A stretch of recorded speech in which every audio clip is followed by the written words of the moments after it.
লোকে বলে শেষ ভালো যার সব ভালো তার, কিন্তু আমি বলি শুরুটাও বিশেষ মাহাত্ম্য রাখে। সকালটা যদি সুন্দর হয় দিনটা ভালো যাই যায়।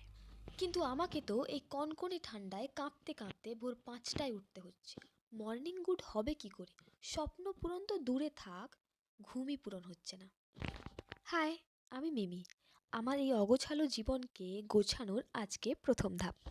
আজকাল কলেজ, পড়াশুনো, কাজের চাপে সকালের খাবার আমরা দুপুরে খাই। তার উপর আমার মতো যারা বাইরে থাকে তাদের কাছে জাতীয় সমস্যা হচ্ছে কি খাবো। দেখো, রাস্তার হাল। ভোর 6টা না রাত 12টা বোঝা মুশকিল, কিন্তু অফিস এসে আমার ভালোই লাগে, কারণ আমি একা নই, আমার মতো মজুর আরও অনেকে আছে। খাবার যেমনই হোক, খাওয়াটাই হচ্ছে আসল ব্যাপার। তুমি ওটস, মুড়ি, টোস্ট কিংবা যা কিছু যা কিছু সকালবেলা উঠে তুমি যখন খাবে, শরীর সতেজ এবং এনার্জেটিক হয়ে উঠবে। তাই খাওয়াটা মোস্ট ইম্পর্ট্যান্ট।